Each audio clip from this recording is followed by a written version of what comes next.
오른쪽 눈에는 구형 ICL 그리고 왼쪽 눈에는 토릭 ICL을 선택해서 수술을 진행했습니다. 각막과 수정체가 있고 그 사이에 기존에 삽입했던 ICL이 있는 걸 확인할 수 있습니다. ICL을 제거한 뒤에 촬영한 사진입니다. 이 사이에 있던 ICL은 보이지 않고 있죠. 재수술 이후에 찍은 사진입니다. 수정체 앞에 ICL이 있는 걸 확인할 수 있습니다. 새로운 도수의 ICL을 삽입한 다음에 굴절 이상이 완벽하게 해결된 상태로 환자분은 출국을 하셨습니다. 저는 이제 방명 찾고 영국으로 돌아갑니다. 안녕하십니까? 삼성미라클안과 김진철 원장입니다. 오늘은 렌즈 삽입술을 받으신 분들의 차트 리뷰를 해보도록 하겠습니다. 네, 안녕하세요. 저는 영국에서 거주하고 있는 박이라고 하고요. 오늘 이제 ICL 렌즈 삽입술 저는 재수술을 하러 왔어요.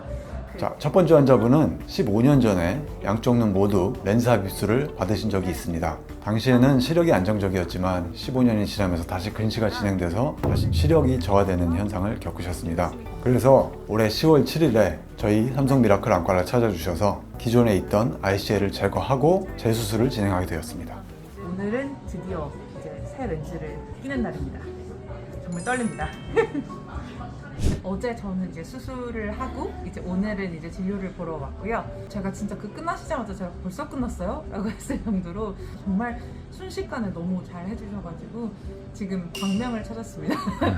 방명을 찾았고 저는 이제 방명 찾고 영국으로 돌아갑니다.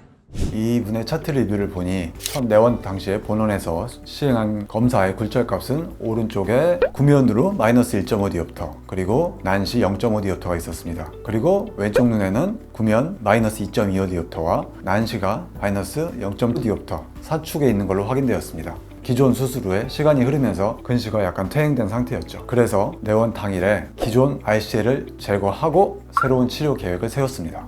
ICL을 제거한 다음에 8일이 지나서 2024년 10월 15일에 재검사를 통해 확인된 굴절값은 오른쪽 눈에 구면 마이너스 11디옵터 그 다음에 난시가 0.5디옵터 그리고 왼쪽 눈에는 근시가 마이너스 10.25디옵터 그 다음에 난시가 0.75디옵터 사축으로 기록되었습니다. 이렇게 눈의 난시 상태가 확실해졌고 굴절 이상을 해결하기 위해서 오른쪽 눈에는 구형 ICL 그리고 왼쪽 눈에는 토릭 ICL을 선택해서 수술을 진행했습니다. 자, 수술하기 전에 찍은 촬영 사진입니다. 각막과 수정체가 있고 그 사이에 기존에 삽입했던 ICL이 있는 걸 확인할 수 있습니다. ICL을 제거한 뒤에 촬영한 사진입니다. 각막과 수정체는 있는데 이 사이에 있던 ICL은 보이지 않고 있죠. 재수술 이후에 찍은 사진입니다. 역시 각막과 수정체가 있고 수정체 앞에 ICL이 있는 걸 확인할 수 있습니다. 새로운 도수의 ICL을 삽입한 다음에 굴절 이상이 완벽하게 해결된 상태로 환자분은 출국을 하셨습니다. 저는 이제 방명 찾고 영국으로 돌아갑니다.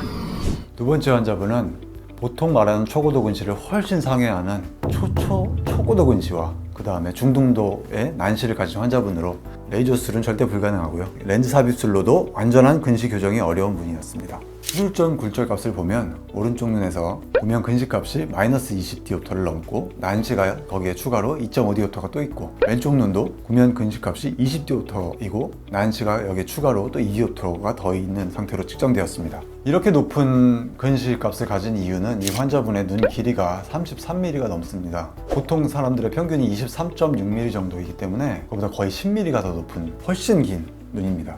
그래서 저희 삼성 미라클 안과에서는 환자분의 초고도 근시와 난시를 동시에 교정하는 것을 목표로 해서 토릭 렌즈 삽입술을 시행하였습니다.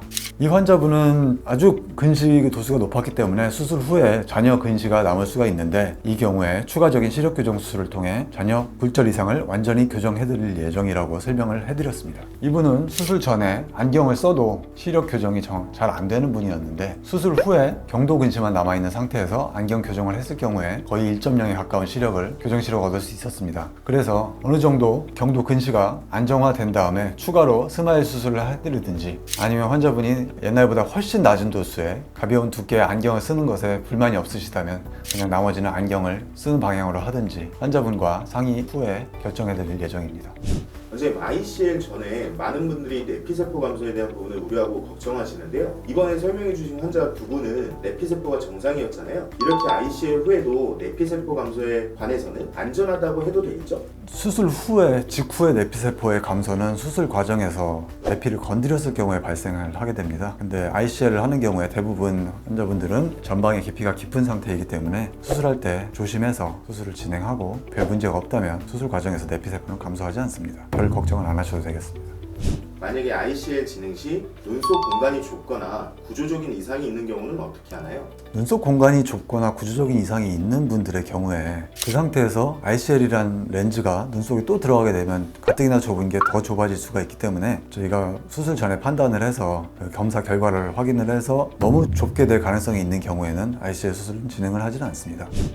토릭 ICL 후에 난시 교정이 덜 되는 케이스는 왜 그런 건가요? 난시 도수가 너무 높은 경우에 토릭 ICL로 최대 도수를 넣어도 교정이 다 안 되는 경우가 있고요. 이런 경우에는 추가적으로 레이저 수술을 해서 난시를 추가로 교정을 할 수가 있습니다. 하지만 이 직난시 방향으로 대체로 0.5디옵터 이내의 난시가 남아있는 경우에는 크게 시력에 영향을 주지 않고 이 정도의 직난시는 나이가 들면서 차차차차 감소하기 때문에 내버려 두어도 크게 문제는 없습니다.